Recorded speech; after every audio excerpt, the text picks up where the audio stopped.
I'm 78 years old, and I want to tell you something that took me nearly 6 decades to understand. Something I should have learned before my hair went grey, before the rooms of this house became quiet in a way I didn't choose. I have spent the past 4 years almost entirely in silence. Not the silence of someone who has nothing to say, the silence of someone who finally stopped running from what needed to be said. This room, where I sit most mornings, has a single window that faces east. In spring, the light comes in slowly. It doesn't rush, it doesn't announce itself. It simply arrives and fills the room by degrees. I didn't used to notice things like that. I was too busy avoiding, and too busy pretending the avoidance was actually patience, grace, maturity, a kind of wisdom. It wasn't any of those things. Let me tell you what it really was. For most of my life, I was what people used to call an easy man to be around, agreeable, pleasant. I never raised my voice at dinner parties. I never let arguments drag on past a certain point. I stepped back, smiled, redirected. People appreciated that about me. Margaret appreciated it, at least in the beginning. She called it my steadiness. What she didn't know, what I didn't know, was that it wasn't steadiness at all.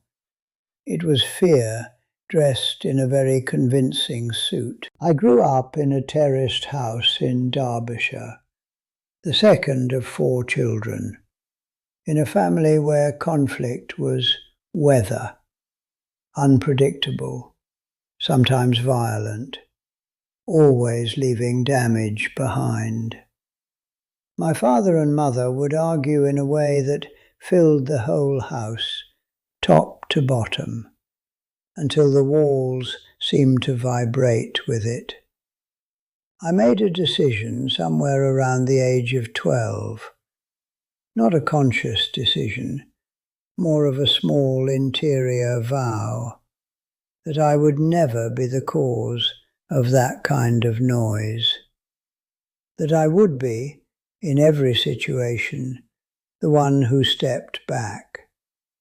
And for a long time, stepping back felt like a virtue. I studied architecture at Leeds in the early 1970s.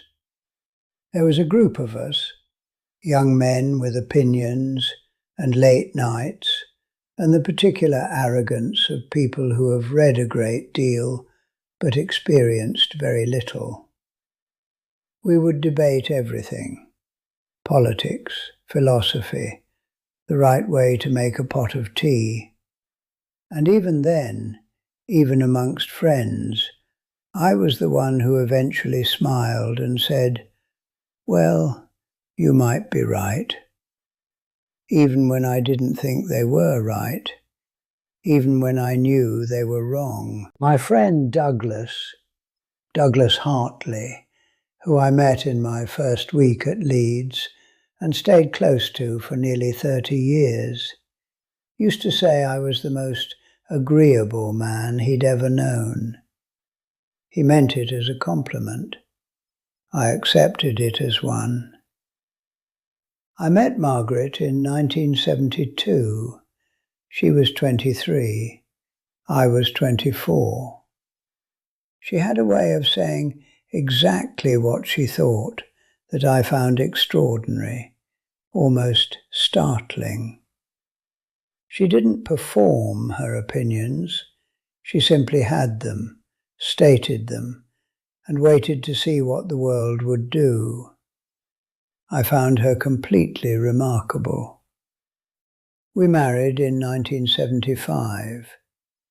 We had 2 children, our daughter Claire, born in 1977, and our son Robert, born in 1980. For the first several years, what I mistook for harmony was actually distance. I was good at surface warmth. I was good at the dinner and the birthday and the holiday. What I was not good at, what I was in fact quietly terrified of, was any conversation that required me to be honest about something difficult. Anything that might cause friction. Anything that required me to say, "This matters to me, and I'm afraid of what happens if I say so." So I said nothing. I nodded. I let things pass.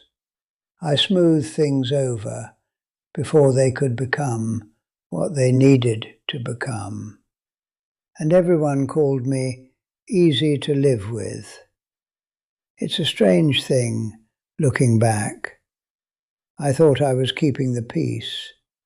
I didn't understand that peace and silence are not the same thing, that a house can be very quiet and have no peace in it whatsoever. I want to tell you about a Tuesday evening in the autumn of 1988. Claire would have been 11, Robert was 8. Margaret and I had been married 13 years. We were sitting at dinner, a proper sit-down dinner, the four of us, which I was proud of because I believed in it. And Margaret began talking about something she'd noticed at her work. She was a librarian at that point. She'd been offered a chance to take on more responsibility, something that clearly excited her, and she was working out her feelings about it aloud, as she often did. She had that gift, the gift of thinking through speech. I have always thought in silence. We were very different in that way. She was talking about her worry that it would change the shape of things at home, the children's schedules, the evenings. She was, I understand now, asking me a question, not directly, but the way people who love each other often ask questions, circling the real thing. And I interrupted her, not cruelly, not dismissively, but with a solution, a practical, sensible, quite well-constructed solution, delivered with the confidence of someone who had been listening to the outline of a problem and believed that was the same as understanding it. She went quiet. Not the quiet of someone who has been satisfied, the quiet of someone who has been answered before they were finished asking. I noticed it for a moment. Then Claire said something about school, and we moved on, and I believed we had resolved it. Margaret took the job. She stopped talking to me about work after that. I didn't notice for quite a long time. Douglas came to see me in the winter of 1993. He had been through a very difficult period. His marriage had ended the previous year, a quiet and painful ending that I knew very little about because Douglas was not someone who broadcast his interior life. He came one evening, sat in the front room with a glass of something neither of us was really drinking, and he said, "I've been rather lost, actually." And I gave him advice, well-intentioned, measured, helpful advice about moving forward, about new chapters, about the pragmatic steps one might take. He listened. He nodded. He said, "Yes, I suppose so." Then he went home. He rang less after that. Our visits became occasional, then rare, then absent. By 1997, we had lost contact entirely. I told myself he'd moved on, that people drift, that this was simply the nature of long friendships. It's a strange thing. What I didn't allow myself to consider was that Douglas hadn't needed advice that evening. He had needed someone to sit quietly with him and say, "I hear you. That must have been very hard. I'm sorry." That would have cost me nothing, absolutely nothing, and I couldn't give it, because I didn't know how to sit in someone else's pain without trying to resolve it. To resolve it was to end it, and ending it meant not having to feel it. Robert was 14 in 1994. He was a quiet child, thoughtful, artistic, a little inward in the way some children are who are still building themselves. He'd been drawing for as long as I could remember, filling sketchbooks with things I never looked at closely enough. One evening he showed me something he'd been working on, a series of drawings, architectural actually, which pleased me. Buildings he'd invented, structures that didn't exist. He was nervous when he showed me. I could see it. And I looked at them, and what I actually said, was something about perspective, a technical observation, a gentle correction. He nodded. He took the sketchbook back. He said, "Right, yeah." He never showed me his drawings again. Not once.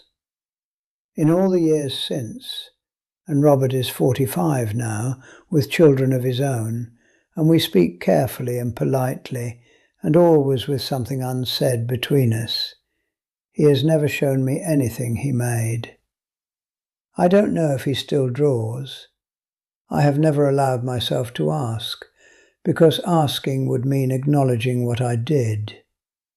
And for a very long time, I wasn't ready to do that.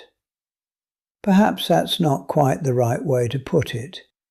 What I mean is, I wasn't ready to be wrong. There was a woman who lived across the road from us in those years. Elderly, even then. She would have been in her late 70s when we moved in 1982. Her name was Vera. She lived alone. Her garden was immaculate. She moved slowly and spoke rarely, and on the occasions when we exchanged words over the fence, she said very little and listened with a quality of attention I found vaguely unsettling, as if she was actually present. I pitied her in those days, in the condescending way that busy people pity quiet ones. I assumed her silence was a kind of emptiness. She died in 1996. I went to the small service. Several people spoke about her, neighbours, a niece, a woman from her church. And what they all said, in different ways, was that Vera had been the person they went to when they didn't know what to do.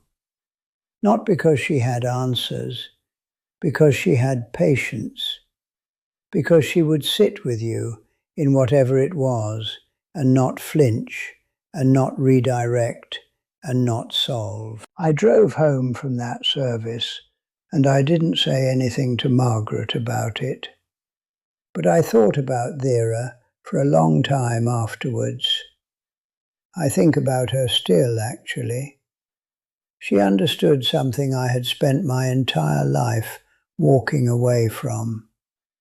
It is a strange thing to have a life change not with a catastrophe, but with a door closing softly. Margaret left me in 2012. She was 63. I was 64. The children had been grown for years. We had been moving through the house parallel to each other for longer than I can honestly name, occupying the same space, sharing meals, attending the same events, and somewhere in the distance between us, not finding each other. She didn't leave in anger. That would almost have been easier. Anger, I understood. Anger was something you could respond to, argue with, address. What Margaret expressed was something quieter, and in its quietness, far more final. She sat with me at the kitchen table one evening in March of that year. The kitchen was very still. I remember the sound of the refrigerator, the distant sound of rain against the window. She said, "I don't think you've ever really wanted to know me." She didn't say it with cruelty. She said it the way a doctor might say something true and irreversible, with a kind of clinical gentleness that is somehow worse than shouting. I opened my mouth. I had, I think, the beginning of a rebuttal somewhere, some defense, some reasonable counterpoint. And she looked at me, not unkindly, just very clearly, and said, "Please don't." So I didn't. She moved out in the June. She found a flat not far away. We remained, as the phrase goes, civil. I have sat with that word, civil, for years. It means we did not hurt each other further. It does not mean we healed. I sat in this house alone that first September. The kettle cooled on the counter. The clock on the wall ticked as it always had. And the silence that had always lived beneath the surface of things rose up and filled the room completely. And for the first time in my life, I didn't move to fill it back up.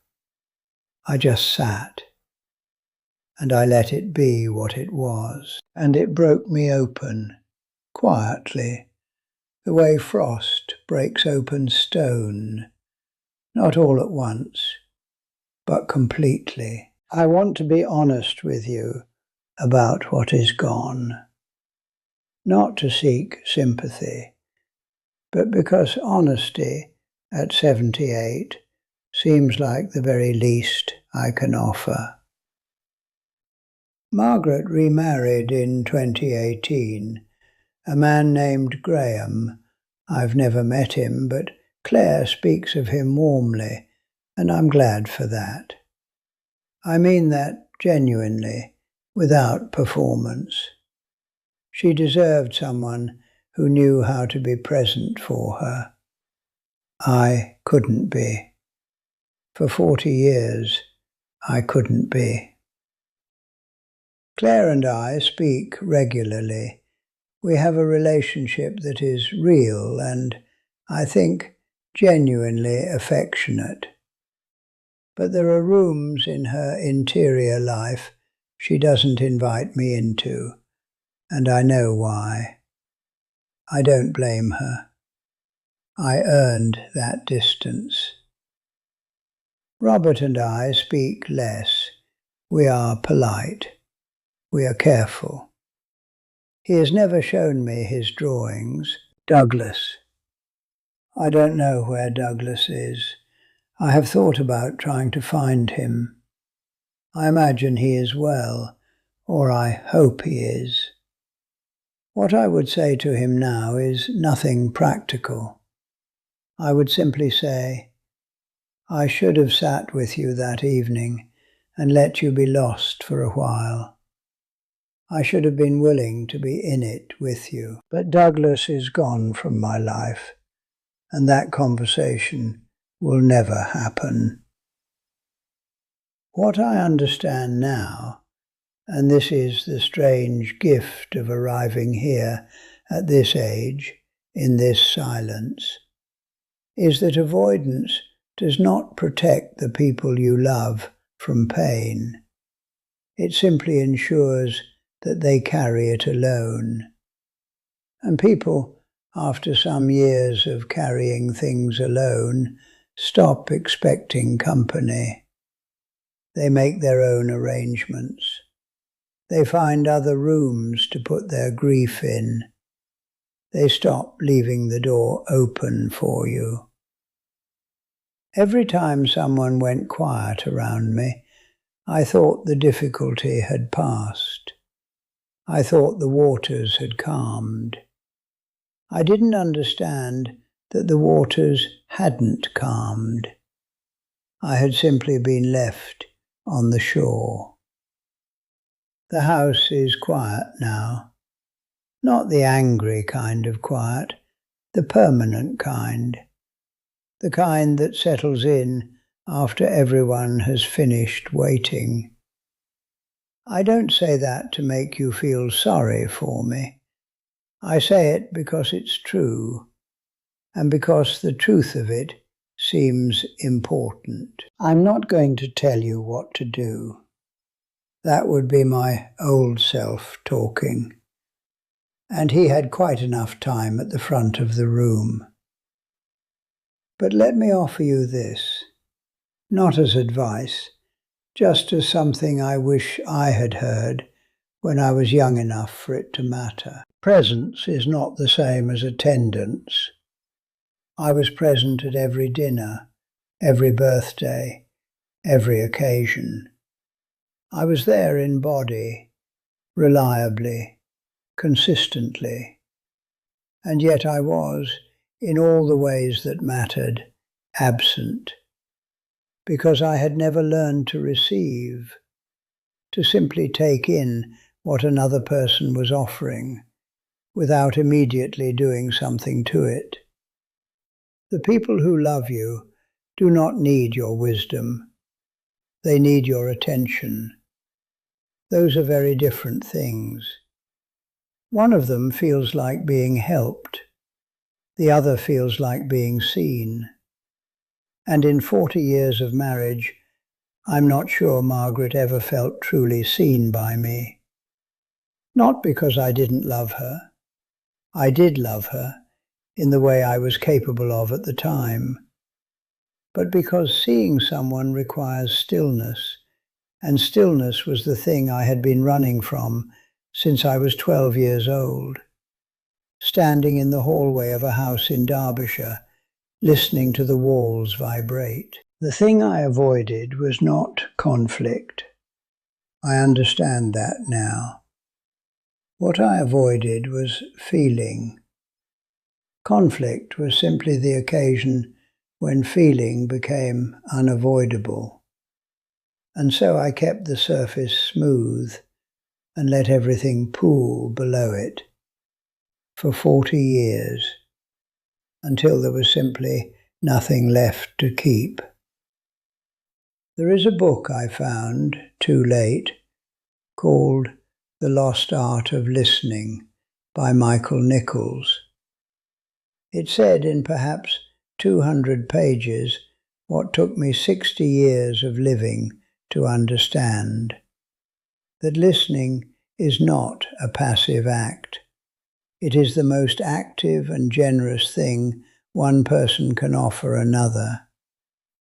I read it in 2014, sitting in this room, and I had to put it down several times because what it described was so precisely the shape of what I had failed to do. There is another book, Daring Greatly by Brené Brown, which I would have dismissed entirely at 40, because it asked things of me I wasn't prepared to give.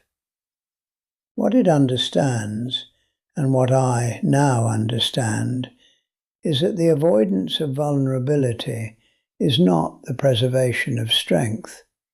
It is the slow erosion of everything worth having. And there is a third book, The Road Less Travelled by M. Scott Peck, which begins with 3 words that I have turned over in my mind more times than I can count. Life is difficult. Not because difficulty is the enemy, but because the refusal to accept difficulty is what makes us incapable of love. I should say, and I mean this genuinely, not as a formality, that I am not a therapist, and I'm not a wise man. I'm someone who took a very long route to understand something quite simple. If you are carrying something you have been smoothing over, stepping around, keeping the surface calm above, please don't do what I did. Don't wait for the silence to arrive on its own terms. Talk to someone, a professional, someone trained to sit in difficult rooms and not flinch. There is no virtue in trying to resolve everything alone. I tried that. I cannot recommend it. I'm 78, and this morning, like most mornings now, I sat in this room before the rest of the world had stirred, and I listened. There is bird song at this hour. There is the particular sound that old houses make, a settling, a creaking, something shifting as the temperature changes. There is the sound of my own breathing, which I didn't used to hear. I spent the better part of 40 years being what people called easy to be around, peaceable, untroubling, and in all that smoothness I made it very difficult for anyone to find me. Because when you never say what is true, when you step back from every moment that might cost you something, you become over time a very pleasant stranger. The seasons have their own authority. Autumn doesn't apologize for taking the leaves. The tide doesn't ask permission to go out. I am learning, at 78, to be a little more like that, to let what is true simply be present, without managing it, without redirecting it into something more comfortable. It is, I admit, very late in the day to be learning this, but the morning still comes, and the light still fills this room by degrees, without rushing. If any of this has reached you, if something in it has touched something you've been keeping quiet, then I'm glad. I'm glad I finally used my voice for something worth saying. There are more reflections like this on this channel. I'll be here, in the silence, as I should have been all along.